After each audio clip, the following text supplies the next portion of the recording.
you got involved with 34 Mujeres. Well, as you were reading, I've been active all my life and have been an organizer since I was 18. I've known Espie since I was 18. She was one of my early mentors. Of course, I did also do solidarity work and work around the nationalist prisoners, and did work around Vieques. I mean, the issue of Puerto Rico has always been fundamentally important to me. And when the women in Puerto Rico were the first ones to do the work around Oscar. They started as the 32 Mujeres por Oscar.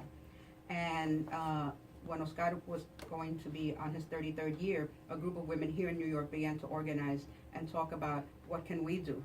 And they began to put together and call different women to form a group to do the kind of solidarity with Oscar that had begun in the island at that point and was taking momentum on the island with the women of the island and with other forces.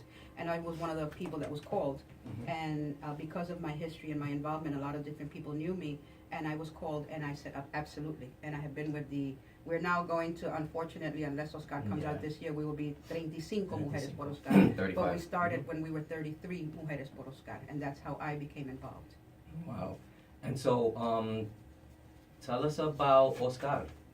In your words, who is Oscar Lopez? For those who are listening, I mean, we've covered Oscar, and we've had Dilcia Pagan and some of the other former political prisoners on the air here. A big shout out to all of them, Ricardo Jimenez including, who's I try to stay in contact with.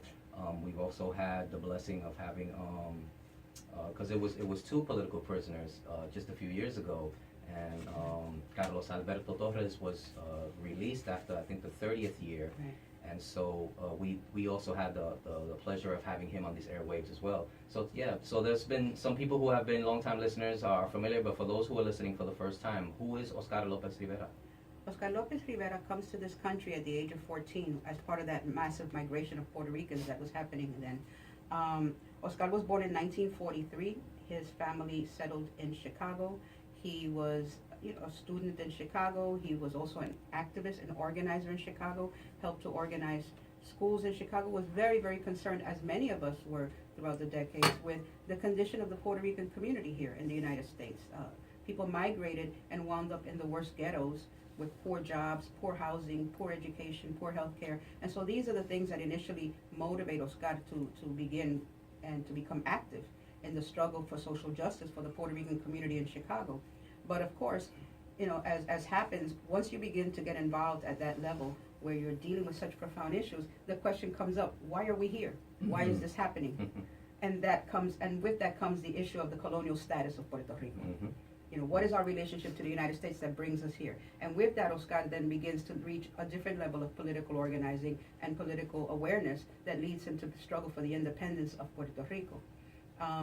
He is a member of an organization that he was not accused of any crime, but he was accused of seditious conspiracy, which, interestingly enough, I want to make a side point about that. Seditious conspiracy was used during the Civil War against the states that wanted to secede from the Union, the southern states.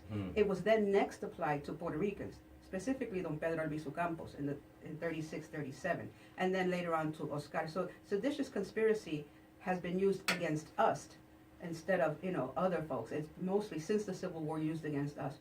It is for those crimes, seditious conspiracy, that Oscar is in jail. He has been in jail since 1981. It will now be his 35th year. And like I said, he was born in 1943. So Oscar is now 73. Wow. He was given an opportunity at one point to be released, but there were two other political prisoners in jail at the time, still, Aide Beltran and Jose Alberto, as you mentioned. And so he said no, he wanted the same conditions for them.